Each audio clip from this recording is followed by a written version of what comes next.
A vingança perfeita, o presente da avó. O que desencadeou a mentira? Atenção! Antes de mergulhar nesta história de traição e força familiar, peço-lhe um favor.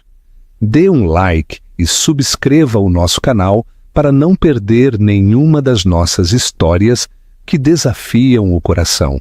Comecemos. O que faria se a amante do seu marido invadisse a sua festa de baby shower?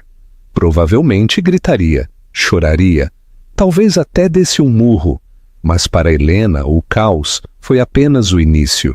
Enquanto o seu mundo se desfazia numa tempestade de decorações pastel e sussurros abafados, apenas uma pessoa na sala permaneceu perfeitamente em calma. A sua avó, Dona Carmo. E quando chegou o momento, a avó Carmo não ofereceu um abraço reconfortante nem um ombro para chorar. Em vez disso, entregou um único presente elegantemente embrulhado, que não era para o bebê, era para o seu genro infiel Marcos. O que havia dentro daquela caixa não só pôs fim ao caso, mas detonou toda uma vida de mentiras e deixou a amante completamente muda. O sol do final de agosto filtrava-se através dos amplos janelões da casa na Rua dos Álamos, iluminando manchas de pó a dançar em dourados feixes de luz. Era o tipo de luz perfeita, banhada a mel, com que os fotógrafos sonham. Aquela que faz com que tudo o que toca pareça imaculado e completo. Helena deleitava-se nela, com uma mão pousada protetoramente sobre o tambor tenso do seu ventre, sentindo o suave palpitar da sua futura filha. A casa em si era um testemunho de uma vida meticulosamente construída. Uma vida que ela acreditava ser tão sólida e belamente desenhada como os pisos de carvalho recuperados sob os seus pés. O seu marido, Marcos, era arquiteto, e esta casa era a sua obra-prima, o seu presente para ela quando descobriram que estava grávida. Ele a tinha chamado de seu lar para sempre. Cada linha era limpa, cada janela perfeitamente localizada para capturar a luz da manhã ou da tarde. Ele próprio tinha desenhado o quarto do bebê, um espaço sereno pintado num suave verde sálvia com um mural de um bosque caprichoso numa parede. Marcos era um homem de detalhes, de gestos grandiosos e execução precisa. Era bem-sucedido, bonito, o tipo de homem cujo sorriso confiante podia acalmar qualquer tempestade, ou assim ela acreditava. Ultimamente, as tempestades tinham estado a formar-se mesmo sob a superfície. Pequenas mudanças, quase imperceptíveis, na sua atmosfera partilhada.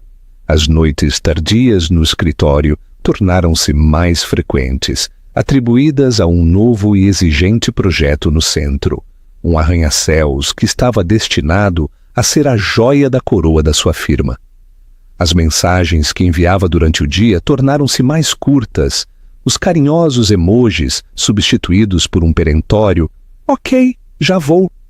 Quando tentava abordar o tema, sondando suavemente se ele estava estressado ou sobrecarregado, ele lhe mostrava aquele sorriso brilhante e desarmante. Só estou a pressionar para terminar isto antes que a nossa menina, Eli, chegue.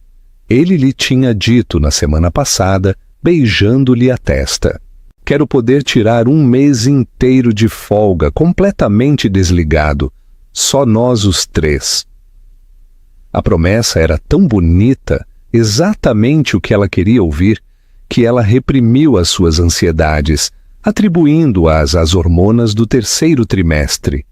Todas as mulheres grávidas se sentiam inseguras, não é? Era um clichê por um motivo, então ela se concentrou no baby shower. A sua irmã, Sofia, tinha tomado a iniciativa. Um turbilhão de energia e destreza organizativa. O tema era um início de conto de fadas. Pediu-se aos convidados que trouxessem o seu livro infantil favorito para começar a biblioteca da bebê. Cortaram-se pequenos sanduíches em forma de estrelas e luas. O ponche era um espumante cor-de-rosa e um bolo de 3 andares decorado com personagens de contos clássicos servia como centro de mesa. Toda a casa cheirava a açúcar, baunilha e ao inebriante aroma das peônias que a sua mãe, Isabel, tinha trazido do seu jardim. Amigos e familiares encheram o espaço com calor e risos. Os seus colegas da galeria de arte, onde trabalhava como curadora, trouxeram presentes atenciosos e criativos. A mãe de Marcos, Pilar, uma mulher que sempre parecia carregar um ar de julgamento distante, até conseguiu um sorriso fino e aprovador ao entregar a Helena uma caixa que continha um antigo chocalho de prata que tinha estado na sua família por gerações. E depois estava a sua avó, Carmo. Aos 82 anos, Carmo era a matriarca indiscutível da família, uma ex-diretora de escola secundária. Possuía uma inteligência tranquila e observadora a qual nada escapava. Não falava muitas vezes, mas quando o fazia, as suas palavras tinham peso. Estava sentada num confortável cadeirão junto à lareira, o seu cabelo prateado penteado num coife elegante, a sua postura impecável. Ela não tinha trazido um presente para o bebê. Em seu lugar, uma única caixa de tamanho médio embrulhada em papel liso e pesado, de cor azul marinho, descansava aos seus pés. Era notoriamente diferente da montanha de presentes de tons pastel que se amontoavam na mesa designada. Quando Helena lhe perguntou sobre isso antes, Carmo simplesmente lhe tinha dado um tapinha na mão. Este é para uma ocasião diferente, querida, tinha dito, os seus olhos com um olhar que Helena não conseguiu decifrar totalmente. Paciência. Marcos estava a interpretar o papel do futuro pai carinhoso na perfeição. Misturava-se sem esforço. A sua mão encontrava frequentemente a parte inferior das costas de Helena, a sua voz ressoando com orgulho enquanto mostrava o quarto do bebê que ele tinha desenhado. «Tenho de ir um pouco», explicou desculpando-se. Uma reunião rápida e inevitável com um empreiteiro no local do novo edifício. «É sábado, Marcos», sussurrou Helena, com um vislumbre de desilusão. «Eu sei, querida. Lamento imenso. Prometo que voltarei antes que abras os presentes grandes. Não perderia isso por nada deste mundo», prometeu, selando-o com um beijo que se sentiu tanto público quanto performativo. Ela o viu ir embora, as linhas elegantes do seu Audi prateado a desaparecerem pela rua salpicada de sol. Um pequeno nó frio formou-se no seu estômago, um convidado inoportuno na festa, no entanto, alegre. Sofia, sempre perceptiva, apareceu ao seu lado com um copo de limonada rosa. «Não te preocupes com ele», disse, a sua voz um sussurro baixo e feroz. «Hoje é sobre ti e a minha sobrinha. Ele pode lidar com o seu cimento e aço noutro dia». Helena sorriu, agradecida pela lealdade inabalável da sua irmã. Deu um gole na bebida doce e borbulhante e deixou que o calor da sala a inundasse, empurrando o nó frio para baixo, enterrando-o sob camadas de risos, amizade e a promessa de uma nova vida. Alisou as mãos sobre o seu vestido, um fluido azul esverdeado que combinava com a cor das hortênsias da cornija. Tudo estava perfeito. O sol brilhava. O seu bebê estava sã e salva dentro dela. A mentira ainda estava intacta, banhada pelo sol e bonita, e por mais alguns momentos preciosos foi-lhe permitido viver dentro dela. Aqui há uma pausa para a reflexão. Alguma vez ignorou aqueles pequenos sinais de aviso numa relação, atribuindo-os ao stress ou à paranoia? Compartilhe a sua experiência na secção de comentários. A festa estava em pleno andamento. O zumbido inicial das chegadas tinha se instalado num murmúrio confortável e feliz. Os risos ressoavam na sala de estar enquanto um dos primos de Helena contava uma história animada. Na cozinha, A sua mãe e as suas tias debatiam sobre os méritos de vários métodos para os bebés dormirem sozinhos. Helena sentou-se no luxuoso sofá, uma fortaleza de almofadas atrás das suas costas, sentindo-se como uma rainha a reinar sobre o seu feliz reino. Acariciou a capa em relevo de uma primeira edição de Boa Noite Lua, um presente de uma velha amiga da universidade. A campainha tocou, um tinido agudo e intruso que cortou o suave ruído da festa. Sofia, que estava a recolher pratos vazios, franziu a testa. Alguém está atrasado? Pensei que estavam todos aqui. Largou os pratos e dirigiu-se à porta. Helena esticou o pescoço, esperando ver um amigo sorridente e a desculpar-se a segurar um saco de presentes. Em vez disso, viu o corpo de Sofia ficar tenso na entrada. O sorriso de boas-vindas no seu rosto desvaneceu-se, substituído por uma máscara de fria incredulidade. Sofia não se desviou para deixar a pessoa passar. Bloqueou a porta. Uma guarda silenciosa e formidável. Uma voz, clara e segura, cortou o ar. Estou aqui pela festa, pelo Marcos e pela Helena. A voz não lhe era familiar. Uma mulher parou no limiar, e era a antítese da atmosfera suave e de celebração que havia lá dentro. Usava um vestido carmesim à medida, que era mais adequado para uma sala de reuniões ou um bar de cocktails do que para um baby shower de uma tarde ensolarada. Os seus saltos eram incrivelmente altos, o seu cabelo escuro preso num rabo de cavalo austero e brilhante. Segurava um único lírio branco de caule longo numa mão, uma flor mais comumente associada a funerais do que a nascimentos. O silêncio propagou-se a partir da porta quando os convidados começaram a notar o confronto. As conversas falharam. O feliz murmúrio morreu, substituído por um silêncio tenso e expectante.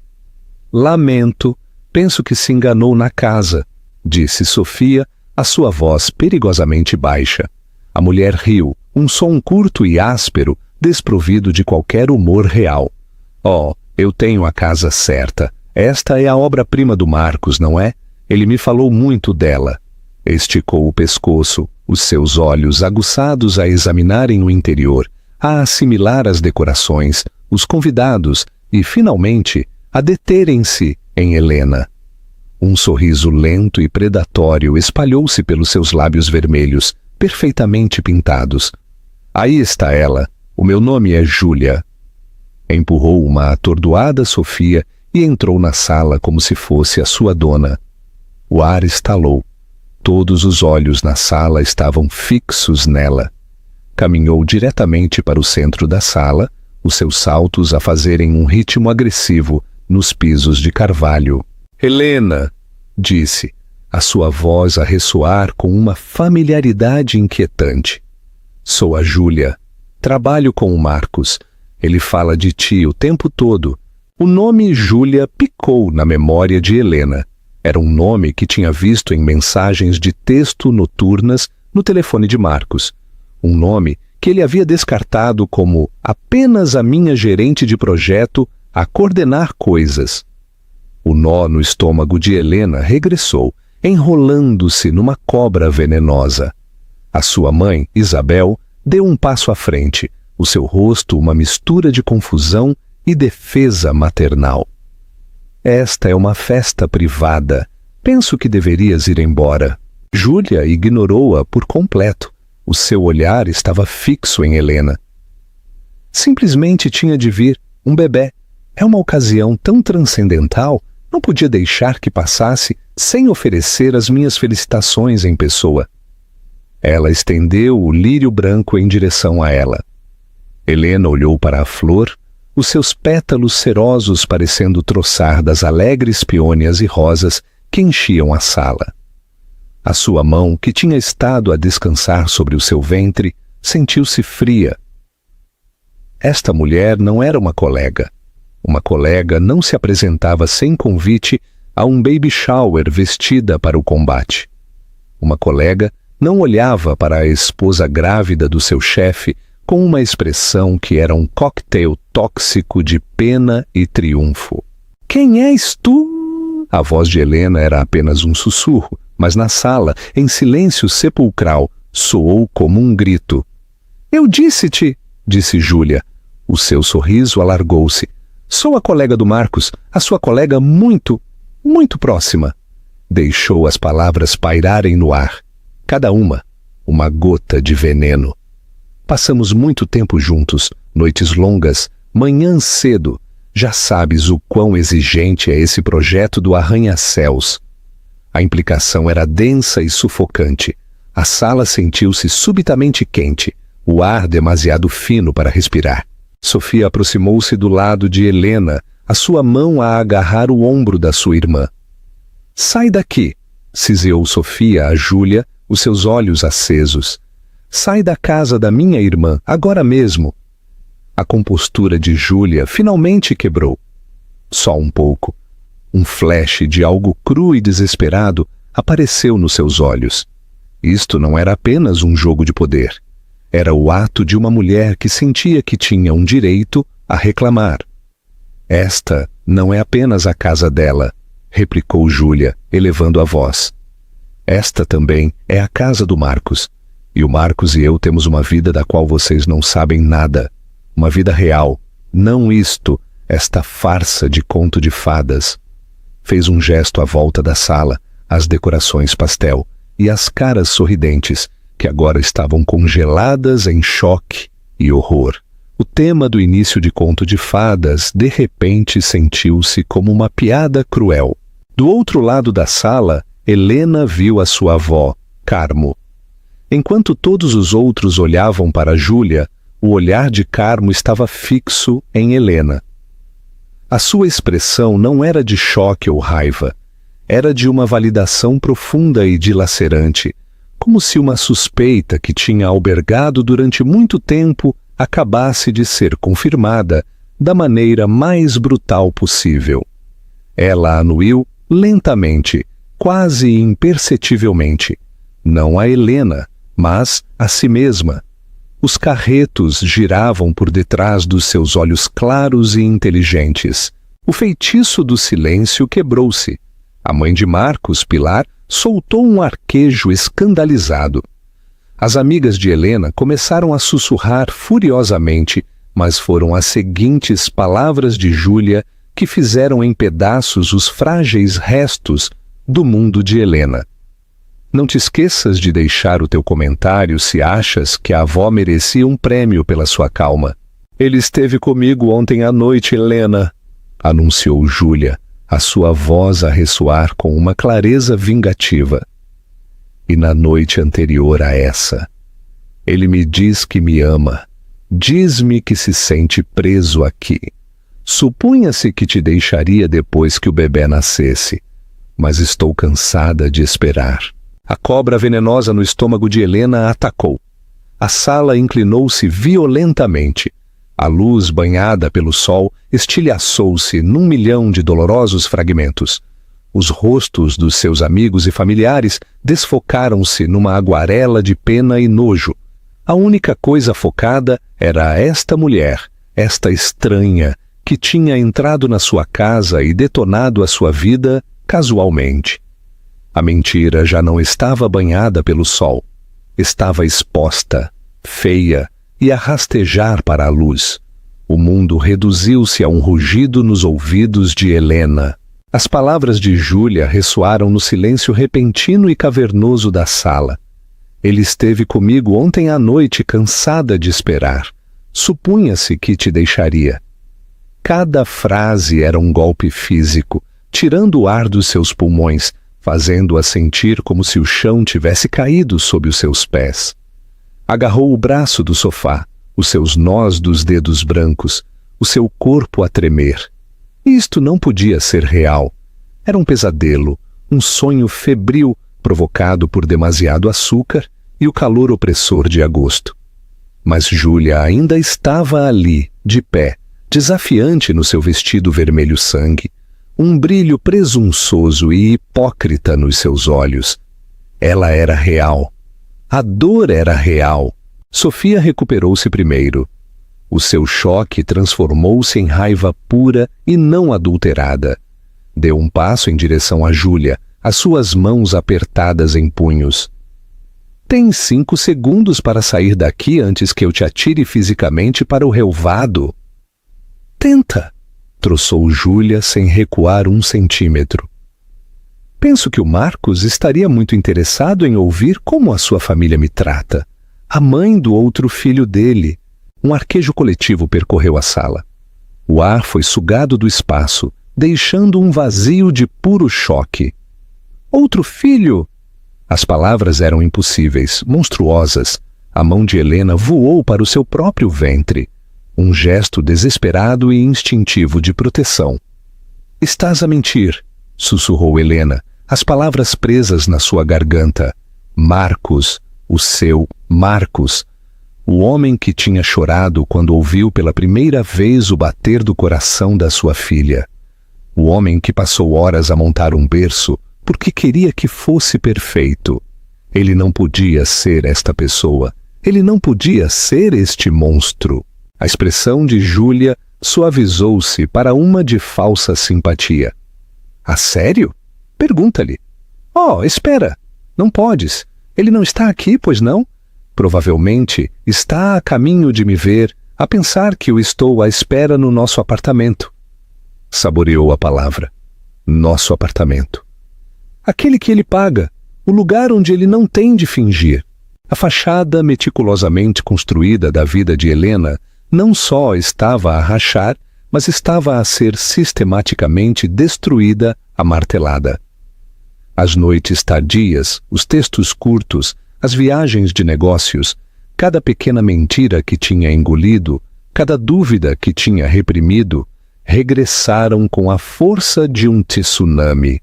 Sentiu-se tonta, ingênua, uma criança que tinha acreditado num conto de fadas, enquanto vivia num castelo de cartas. Chega!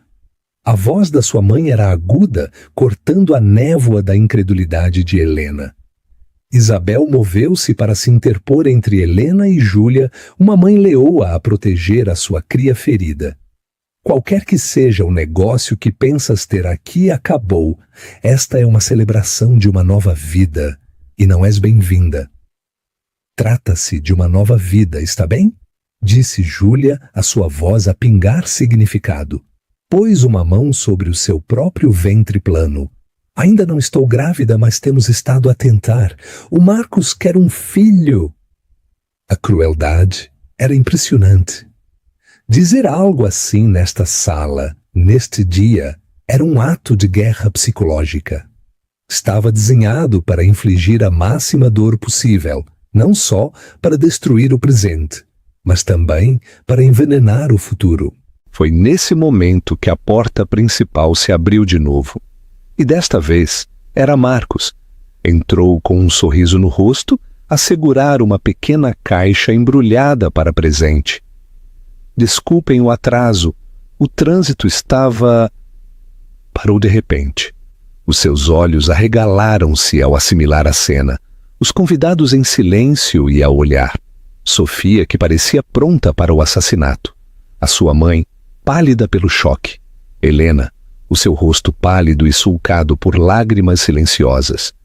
E no centro de tudo, Júlia. Parada como uma estátua vingativa. A cor drenou do seu rosto. O pânico cru e sem disfarce brilhou nos seus olhos.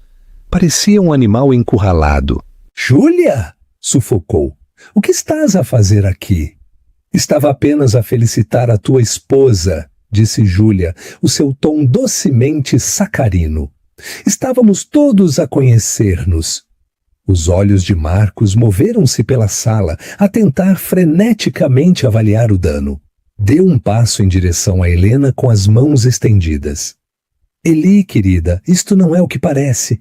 Ela está mal. Tem estado obcecada comigo durante meses. Tudo isto é apenas uma fantasia. A mentira era tão descarada, tão patética, que era quase risível. Depois de tudo o que Júlia tinha dito, esta era a sua defesa, Que ela era uma perseguidora desequilibrada?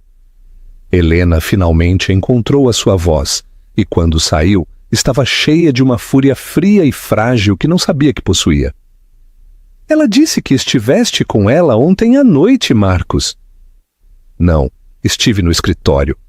Eu disse-te, este novo projeto é... Liguei para o teu escritório à meia-noite, gritou Sofia, a sua voz a tremer de raiva. Tinha uma pergunta sobre a lista de presentes. O segurança noturno disse que ninguém da tua equipa estava no edifício desde as 6 da tarde. Onde estavas, Marcos? Ele estremeceu como se tivesse sido atingido. Os seus olhos pestanejaram em direção a Júlia, uma comunicação silenciosa e de pânico a passar entre eles. Aquele único vislumbre foi toda a confirmação que qualquer um precisava. A sala inteira viu. A traição foi completa, inegável, e estava a desenrolar-se sob o alegre estandarte de um início de conto de fadas que ainda pendia trocista sobre a lareira. A compostura de Marcos desmoronou-se.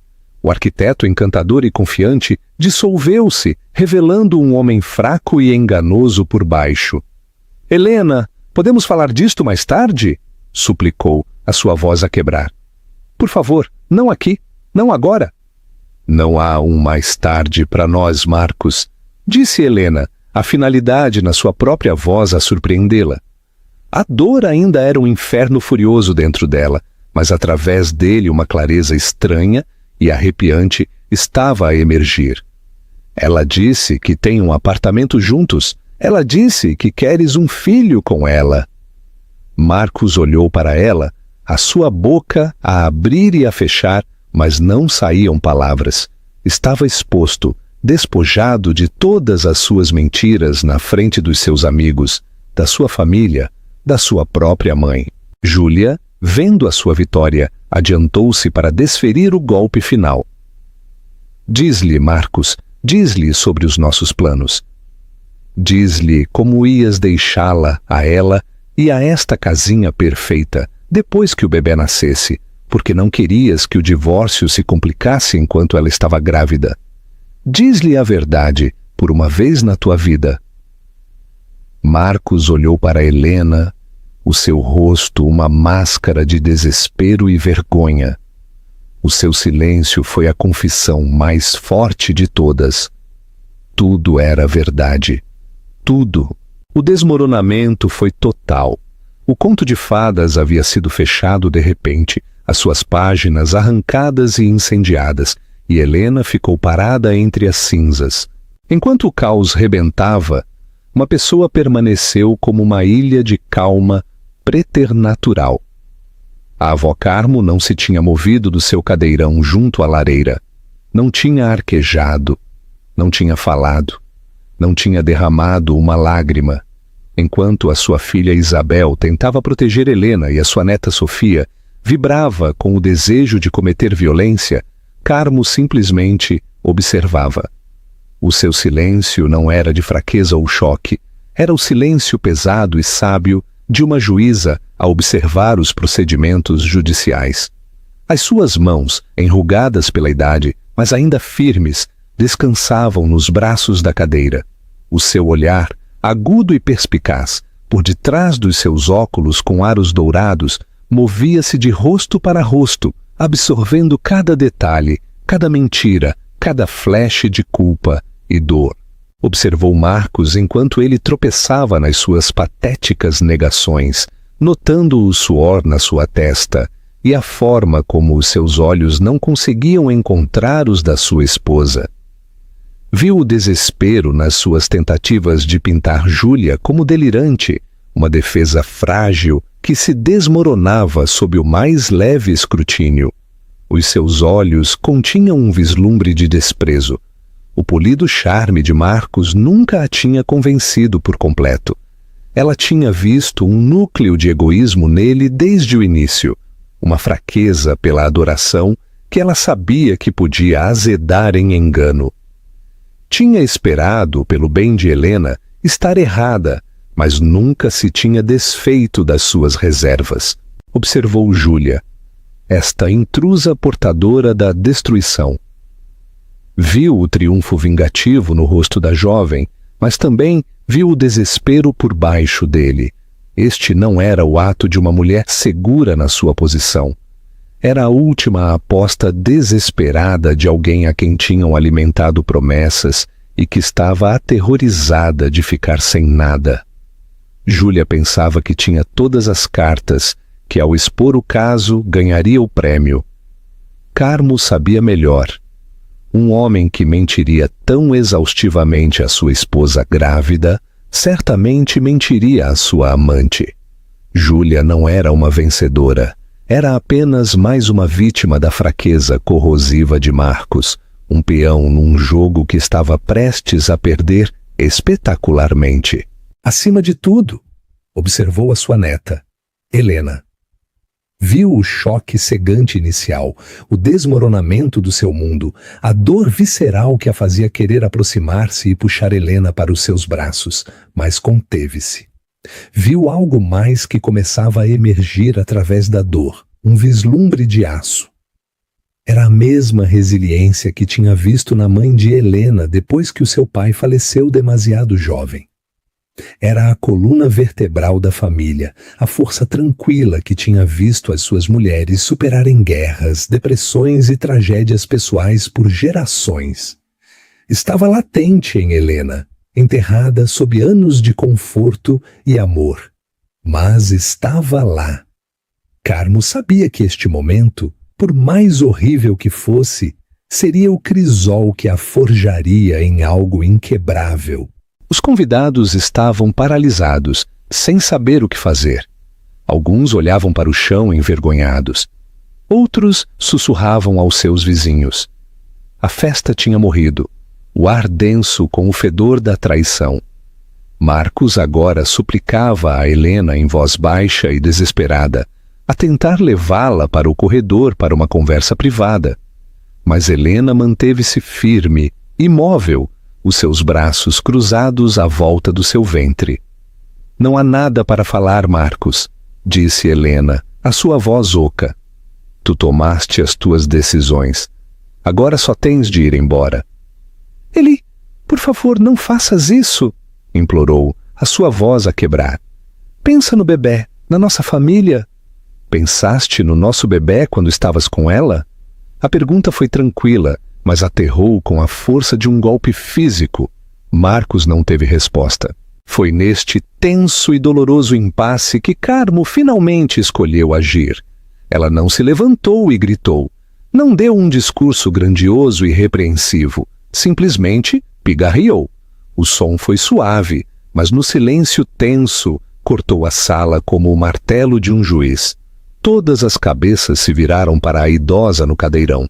Marcos, disse a sua voz tranquila e firme, desprovida de qualquer emoção aparente. Antes que vás embora, creio que é hora de eu dar o meu presente. A declaração foi tão estranha, tão fora do lugar no contexto da tarde destroçada, que todos ficaram momentaneamente atordoados em silêncio. Presentes? Agora? Marcos olhou para ela, desconcertado. Carmo, não creio que este seja o momento. Oh, creio que é o momento perfeito, interrompeu, a sua voz a ganhar um gume acerado. De facto, não consigo imaginar um momento mais apropriado. Inclinou-se, os seus movimentos deliberados e sem pressas, e pegou na caixa aos seus pés, a embrulhada em papel azul escuro liso. Parecia sombria e séria em meio aos restos festivos da festa. Segurando a caixa no seu colo, olhou diretamente para Marcos. O seu olhar era inquebrável, e pela primeira vez Marcos pareceu ver a mulher formidável por baixo da fachada de avó. Parecia genuinamente assustado. E a esperar, continuou Carmo, a sua voz a ressoar na sala silenciosa. Ia dar-te isto em privado, para te dar a oportunidade de fazer o que era certo sem esta exibição pública. Mas tu, e esta jovem aqui, fez um gesto desdenhoso em direção a Júlia. Forçaram-me a mão. Segurou a caixa. Este presente não é para o bebê, Marcos, é para ti. A tensão na sala disparou para um nível insuportável. O que poderia haver naquela caixa? Era demasiado pequena para ser algo abertamente ameaçador. No entanto, a forma como Carmo assegurava, o olhar nos seus olhos, sugeria que o seu conteúdo era mais explosivo do que qualquer coisa que Júlia tivesse revelado. Helena observou a sua avó, um flash de confusão, a abrir caminho através da sua dor. Nunca tinha visto a sua avó assim, tão imponente, tão fria, tão absolutamente no controle. Era como se tivesse estado à espera deste momento exato, preparada para uma batalha que Helena nem sequer sabia que estava a ser travada. A tranquila matriarca estava prestes a mostrar a todos o que realmente significava proteger a sua família. Marcos olhou para a caixa azul marinho como se fosse uma bomba. Toda a sala parecia estar a prender a respiração. O ar, já denso com traição e recriminação, agora estava carregado com uma nova e poderosa corrente de suspense. O que poderia uma mulher de 82 anos ter numa caixa de presentes que pudesse alterar o curso deste desastre? Não quero um presente, Carmo, disse Marcos a tentar soar razoável, mas a sua voz estava tensa.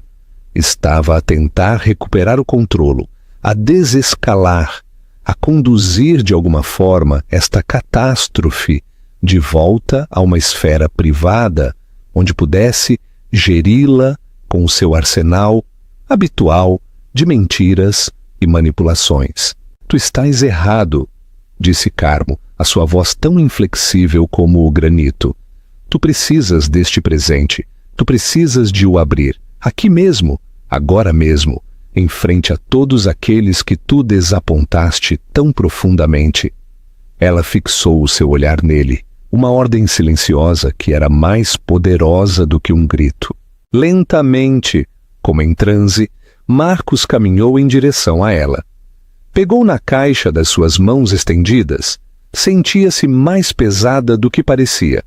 O papel era grosso e caro, as esquinas perfeitamente dobradas. Desembrulhou-a com uma precisão que insinuava a importância do seu conteúdo. Olhou da caixa para Helena, uma súplica desesperada e silenciosa nos seus olhos. Mas o rosto de Helena era uma máscara de dor. Ela não ia salvá-lo. O seu mundo estava em ruínas. Não tinha salvação a oferecer. Olhou para Júlia, que observava com uma expressão presunçosa e curiosa, acreditando que isto era apenas um desvaneio estranho e senil que cedo terminaria, abrindo caminho para a sua vitória final. Ela não fazia ideia de que era uma mera espectadora num drama cujo clímax tinha sido escrito pela tranquila idosa no cadeirão. Com dedos trêmulos, Marcos lutou com a fita. Desfez-se com um suave sibilo. Rasgou o papel, a sua habitual compostura suave completamente desaparecida, substituída por uma pressa desajeitada e nervosa. Levantou a tampa da caixa. A sala estava tão silenciosa que o fraco rangido do papel de seda soou como um rugido. Dentro, aninhado sobre uma cama de papel de seda cinzento escuro, não havia um relógio, ou botões de punho, ou qualquer outro presente típico para um homem. Era um belo fólio de couro verde escuro, gravado com um simples e elegante MR, as suas iniciais, Marcos Rebelo.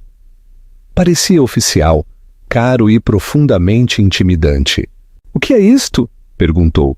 A sua voz mal era um sussurro. — Abre-o! Ordenou Carmo. Levantou o fólio da caixa. O couro era fresco e suave sob as suas palmas suadas. Desatou o fino cordão de couro que o mantinha fechado e abriu-o numa mesa de café próxima, afastando um prato de cupcakes por comer. A primeira coisa que viu, no topo, foi uma única folha de papel nítida. Era uma cópia do acordo pré-nupcial que ele e Helena tinham assinado uma semana antes do seu casamento, 6 anos atrás. Tinha sido ideia dele, uma medida prática. ele lhe tinha dito para proteger os seus crescentes ativos comerciais. Helena, confiante e apaixonada, tinha-o assinado sem grande alarido, após uma rápida olhadela de um advogado que ele havia recomendado. Apenas um parágrafo na segunda página estava realçado em amarelo brilhante. Era a secção 7, cláusula B, a cláusula de infidelidade. O sangue de Marcos gelou. Ele se lembrava vagamente da cláusula. O seu próprio advogado a tinha chamado de padrão, mas em grande parte simbólica, raramente aplicável com força real. Ele havia insistido na sua inclusão, ironicamente, como um gesto do seu compromisso naquela altura, mas por baixo da cláusula realçada havia uma pequena nota escrita à mão por Carmo. Dizia: as cláusulas simbólicas só são simbólicas se ninguém se der ao trabalho de lhes adicionar dentes. O meu advogado, o Sr. Abreu, ajudou-me a adicionar alguns. Lê a adenda. O pânico agarrou a sua garganta. Virou a página. Lá estava. Adenda A, uma adição que ele mal tinha olhado, descartando-a como jargão legal. Estipulava, numa linguagem exasperantemente precisa, que em caso de infidelidade conjugal, provada da sua parte, ele perderia todo e qualquer direito sobre os ativos adquiridos durante o casamento, que fossem financiados ou derivados de qualquer riqueza, propriedade ou fundo fiduciário pertencente à família de Helena. Além disso, descrevia uma cláusula de penalização, um pagamento único de 500 mil euros dos seus ativos pessoais para um fundo fiduciário para qualquer filho do casamento, a ser executado dentro de 30 dias após a apresentação de uma ação de divórcio por motivos de adultério. Ele tinha-o assinado. A sua assinatura estava lá, um rabisco seguro e arrogante de um homem que nunca imaginou que seria apanhado. Júlia, esticando o pescoço para ver, soltou um pequeno som de confusão. Esta não era a vitória dramática que tinha imaginado. Tratava-se de dinheiro, de contratos. Não tinha nada a ver com ela e a grande história de amor de Marcos. É só um pedaço de papel, disse desdenhosamente. Ele pode lutar contra isso. Os lábios de Carmo curvaram-se num sorriso que não chegava aos seus olhos. Oh, pode? Talvez devesses olhar para o próximo elemento no fólio. As mãos de Marcos tremiam tanto agora que mal conseguia virar a página. Por baixo do pré-nupcial havia um maço de papéis preso com um clipe. Era um relatório financeiro cuidadosamente compilado. Detalhava transações de uma conta poupança conjunta, uma conta que Marcos tinha dito a Helena que era um fundo de investimento imobiliário de baixo rendimento, mas não era. Os extratos mostravam um pagamento de aluguer mensal de 5 mil euros por um apartamento de luxo num arranha-céus do centro. Mostravam despesas de uma joalharia por uma pulseira de tênis de diamantes, a mesma pulseira que Júlia usava. Mostravam bilhetes de avião para 2 para as Caraíbas, recibos de hotel de um hotel boutique no Vale do Douro e uma dúzia de outras despesas extravagantes, todas com a data marcada dos últimos 18 meses. Era um registro meticuloso e inegável da sua vida secreta, pago com dinheiro que Helena tinha herdado do seu pai. Júlia empalideceu. O sorriso triunfante desvaneceu-se do seu rosto. A pulseira no seu pulso subitamente sentiu-se como um peso de chumbo. O apartamento que tão orgulhosamente tinha anunciado estava a ser financiado pela mesma mulher que ela tinha vindo humilhar. Mas Carmo não tinha terminado. O presente tinha outra camada. Há mais, Marcos, disse, a sua voz suave, mas com um matiz de gelo. Continua. Por baixo dos extratos havia um envelope grosso e brilhante. Marcos abriu-o com uma sensação de pavor tão profundo que se sentiu como se estivesse a afogar. Deslizou uma pilha de 8 ou 10 fotografias. As primeiras eram dele e de Júlia, a beijarem-se fora do apartamento do centro, a rirem durante o jantar num restaurante que ele tinha dito a Helena que estava demasiado ocupado para experimentar. Mas, à medida que as folheava, as imagens mudaram. Não era apenas Júlia. Havia outra mulher, uma loira, a sair de um hotel com ele durante uma conferência de negócios no Porto há 6 meses. Outra, uma morena, a entrar no seu carro numa noite tardia há 1 ano.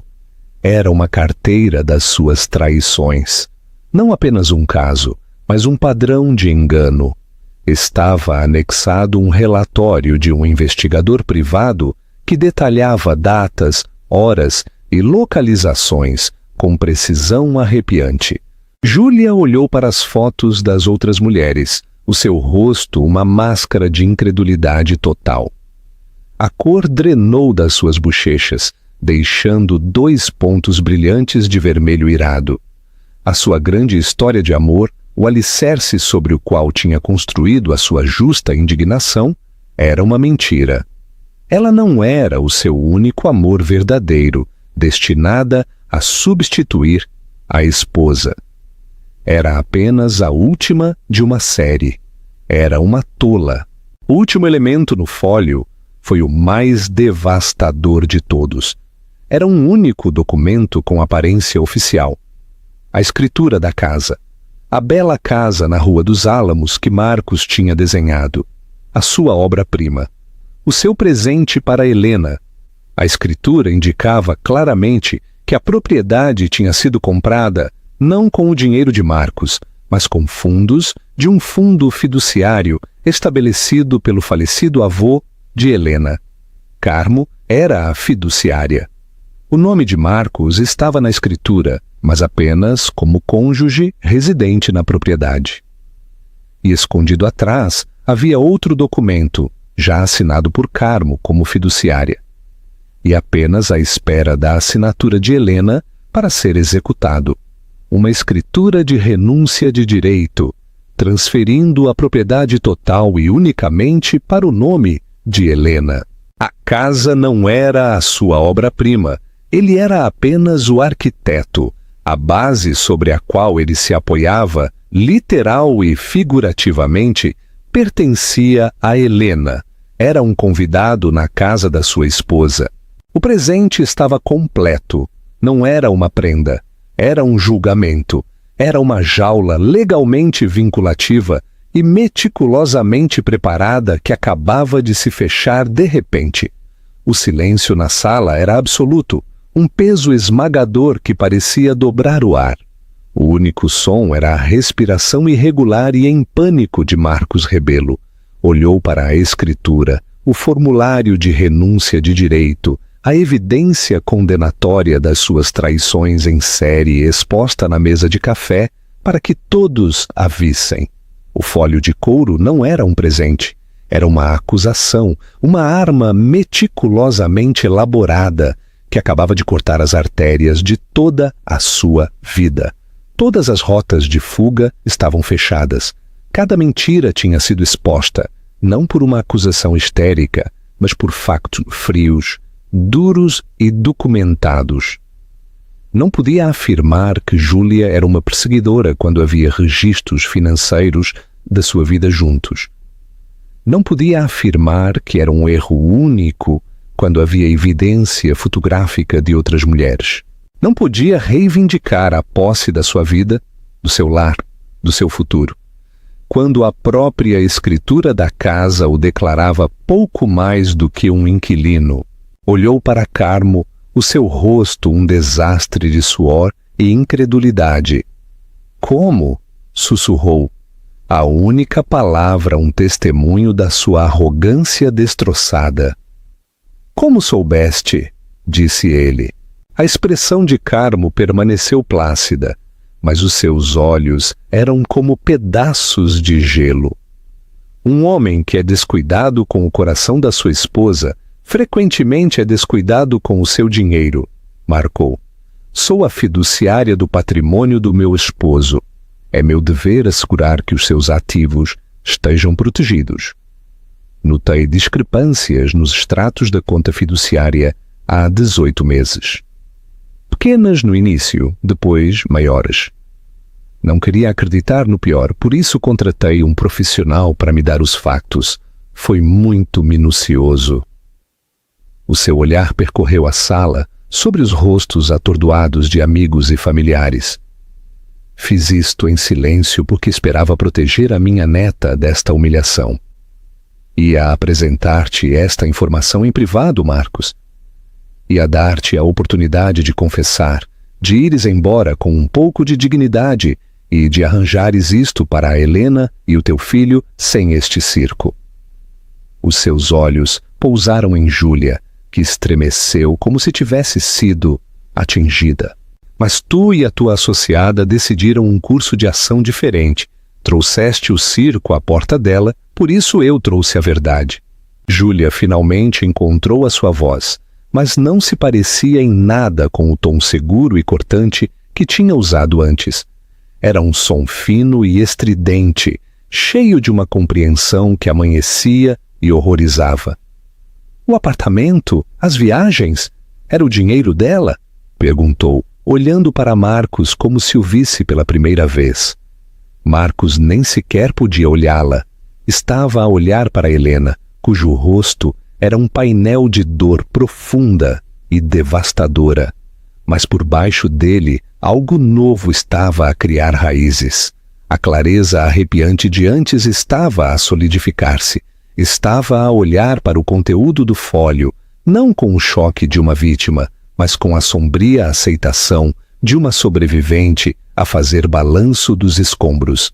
A herança que a sua avó acabava de lhe dar não era a casa ou o dinheiro ou a vantagem legal. Era a verdade, feia, brutal e inegável. E nessa verdade havia uma liberdade estranha e terrível. Não restava nada para duvidar, nada para temer, imaginou. O pior já tinha acontecido e tinham-no apresentado em branco e preto. Júlia deu um passo trêmulo para trás, a sua mente a girar. Tinha vindo aqui para fazer explodir a vida de Helena, para reclamar o seu prêmio. Em vez disso, tinha descoberto que o prêmio era uma fraude e ela própria era apenas mais uma rubrica numa longa lista das suas despesas. O bracelete de diamantes no seu pulso sentiu-se como um grilhão. O vestido carmesim sentiu-se barato e vulgar. Tinha sido manipulada mais a fundo do que a mulher que tinha vindo compadecer. Ela não era a outra mulher empoderada. Era uma incauta, uma tola, que tinha confundido bijuterias caras com amor e promessas vazias com um futuro. A que ficou muda já não era Helena, era ela. Sem dizer outra palavra, Júlia virou-se. O seu passo confiante tinha desaparecido, substituído por uma retirada desajeitada e apressada. Quase tropeçou nos seus ridículos saltos enquanto fugia da casa, o lírio branco que tinha trazido, abandonado e patético no chão. A parte de trás do seu vestido carmesim foi a última coisa que viram dela antes que a porta principal se fechasse atrás dela. Agora só restava Marcos no centro do círculo silencioso e expectante. Estava à deriva, todas as suas âncoras cortadas. Olhou do fólio para o rosto de Helena, uma súplica desesperada e de última hora a formar-se nos seus lábios. Ele: podemos arranjar isto. Eu posso arranjar isto. Eu amo-te, juro. Eu amo-te. Foi um erro. Tudo. Helena levantou uma mão e o simples gesto o parou de repente. O tremor havia cessado. A sua voz, quando falou, era tranquila, mas ressoou com uma autoridade que ninguém naquela sala, e menos Marcos, lhe tinha ouvido antes. A única coisa que vais arranjar, disse, os seus olhos fixos nos dele, é uma caixa para pôr as tuas coisas.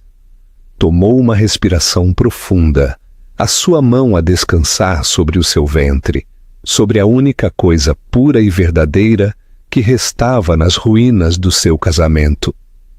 A minha avó deu-te o teu presente, Marcos. Agora, aqui está o meu. Tens 1 hora para fazer uma mala e sair da minha casa. O resto das tuas coisas serão enviadas para o teu escritório. Um advogado entrará em contato contigo segunda-feira de manhã relativamente à execução da adenda A do nosso acordo pré-nupcial e ao pedido de divórcio. Cada palavra foi precisa, deliberada e absolutamente final. Esta não era a mulher ingênua e de coração partido com quem se tinha casado. Esta era alguém nova, alguém forjada no fogo da sua traição e armada com a verdade devastadora da sua avó. A mãe de Marcos, Pilar, finalmente falou. Um sussurro horrorizado. Helena, querida, talvez não deva ser tão precipitada. Pensa no bebê. A cabeça de Helena virou-se para a sua sogra. O bebê é a única coisa em que estou a pensar, Pilar. Estou a pensar em criar a minha filha numa casa que não está construída sobre uma base de mentiras. Estou a pensar em ensiná-la que o valor de uma mulher não é determinado pela fidelidade de um homem. Estou a pensar que ela estará melhor com um pai honesto do que com 2, um dos quais é um estranho. Ela voltou o seu olhar para Marcos. Era frio, claro e vazio de todo o amor que alguma vez sentira por ele. A tua hora começa agora, disse, e depois virou-lhe as costas, um ato de despedimento final e irrevogável. O conto de fadas tinha terminado. Um novo, não escrito, estava prestes a começar. Marcos ficou congelado por um longo momento, o olhar coletivo da sala a pressionar sobre ele. Abriu a boca, depois fechou-a. Não restava nada para dizer. Nenhuma mentira era suficientemente grandiosa para cobrir isto. Nenhuma desculpa suficientemente profunda para atravessar o abismo que se tinha aberto entre eles. Derrotado, virou-se e caminhou rigidamente em direção à escada, os seus passos a ecoarem a batida oca da sua própria queda. Assim que ele esteve fora de vista, uma onda de movimento quebrou o feitiço na sala de estar. Sofia apressou-se para o lado de Helena, envolvendo-a num abraço feroz. A sua mãe, Isabel, estava logo atrás, o seu rosto molhado pelas lágrimas enquanto acariciava o cabelo da sua filha. Os amigos começaram a limpar em silêncio, a recolher pratos de bolo intocados e balões desinflados, os seus movimentos silenciosos um esforço respeitoso para restaurar alguma ordem ao caos. Ofereceram palavras suaves de apoio, apertaram o braço de Helena e depois, entendendo a necessidade de família e privacidade, começaram a esgueirar-se, deixando para trás os livros que tinham trazido para o bebê. Uma pequena e silenciosa promessa das novas histórias que ainda estavam para vir. A mãe de Marcos, Pilar, ficou desajeitadamente por um momento antes de se aproximar de Carmo. A senhora sabia, acusou a sua voz um sibilo baixo. A senhora sabia, e deixou que isto acontecesse. Carmo levantou o olhar do seu cadeirão, a sua expressão ilegível. Eu não deixei que nada acontecesse, Pilar. O teu filho tomou as suas decisões, uma e outra vez. Eu simplesmente me assegurei de que quando chegassem, as consequências recaíssem sobre ele, não sobre a minha neta. Com uma tranquila finalidade, Carmo se levantou, assinalando que a conversa tinha terminado. Pilar, corada de raiva e vergonha, virou-se e foi embora sem dizer outra palavra. Em breve, apenas ficaram as 4 mulheres, Helena, a sua irmã, a sua mãe e a sua avó, paradas juntas na sala banhada pelo sol, que agora era irrevogavelmente e unicamente de Helena. O ar estava denso com emoções tácitas, com os fantasmas da vida que acabava de terminar. Helena finalmente soltou um longo e trêmulo suspiro, o tipo que vem depois que o choro terminou. Sentiu-se estranhamente vazia, limpa pela ferocidade da tarde. A dor ainda estava lá, uma ferida profunda e dolorosa, mas o pânico frenético tinha diminuído. Substituído por uma realidade austera e tranquila, caminhou em direção à sua avó, que agora estava de pé junto ao janelão, a olhar para o relvado bem cuidado. A senhora sabia, disse Helena. Não era uma acusação como a de Pilar.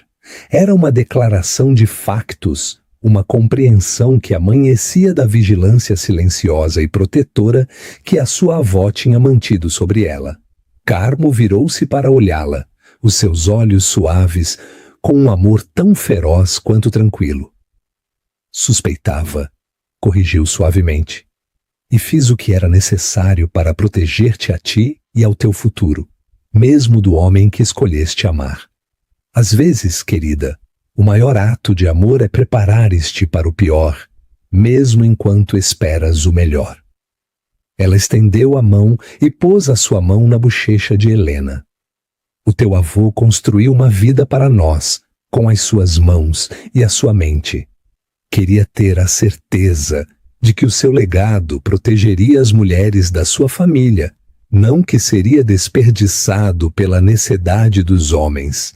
Ele estaria muito orgulhoso da força que mostraste hoje. Lá em cima podiam ouvir o som de gavetas a abrir e a fechar, os golpes abafados de Marcos a fazer a sua mala. Cada som era uma pequena morte, o fim de uma piada partilhada, uma memória, um futuro que nunca seria. As lágrimas picaram nos olhos de Helena de novo, mas estas eram diferentes. Eram lágrimas de dor pelo que tinha perdido, mas também lágrimas de gratidão pelo que ainda tinha, o amor inabalável da sua família. O que faço agora? Sussurrou, a pergunta dirigida à sua avó, à sua mãe, ao universo. Sofia apertou-lhe a mão. Agora preparamos chá. Depois arrumamos todas estas coisas de bebê e devolvemos qualquer coisa que te lembre dele. E depois voltamos a começar. Um dia de cada vez. Estaremos aqui para todos eles. 1 hora mais tarde, Marcos desceu as escadas a carregar uma única mala. Parecia mais pequeno, diminuído, a arrogância e a confiança despojadas, deixando apenas um invólucro oco. Parou ao pé da escada, a olhar para as 4 mulheres que se erguiam como uma frente unida. Os seus olhos procuraram os de Helena pela última vez. Eli, começou. A sua voz rouca. Ela simplesmente abanou a cabeça. Não havia mais nada a dizer. O seu tempo tinha terminado. Caminhou em direção à porta principal, abriu-a e saiu para o sol da tarde, fechando-a suavemente atrás de si. O clique da fechadura soou como a palavra final num capítulo longo e doloroso. Helena ficou no silêncio, com a mão no ventre, sentindo o bater forte e constante dos pequenos pontapés da sua filha. A casa estava em calma. A tempestade tinha passado. O sol começava a pôr-se, projetando longas sombras sobre os belos pisos de carvalho. Era a sua casa, era o seu futuro. O início do conto de fadas tinha sido uma mentira, mas a história não tinha terminado. Ela e a menina que carregava escreveriam o resto elas próprias, e seria uma história de verdade, de resiliência e da força inquebrável das mulheres que a tinham apoiado nas ruínas e prometeram ajudá-la a reconstruir. Conclusão chamada à ação. A história de Helena é um lembrete poderoso e doloroso de que às vezes as pessoas em quem mais confiamos são capazes das traições mais profundas. Mas também é uma história de uma força incrível e do amor protetor e feroz da família que pode surgir quando mais precisamos dele. A avó Carmo não só expôs um infiel, armou a sua neta com a verdade e lhe devolveu a sua vida. Isto nos mostra que a resiliência não se trata de evitar a tempestade, mas de aprender a manter-se firme até que passe. e ter a coragem de reconstruir sobre uma base mais forte. Conte-nos a sua opinião. O que pensa das ações da avó Carmo? Esteve bem que ela se preparasse em segredo ou deveria ter dito a Helena antes? Todos temos histórias de traição e resiliência, grandes ou pequenas. Compartilhe os seus pensamentos nos comentários abaixo. Se esta história o comoveu, por favor, clique no botão de gosto, compartilhe-a com alguém que precise ouvi-la e não se esqueça de se subscrever para mais histórias da vida real que exploram as complexidades do coração humano. Obrigado por ouvir.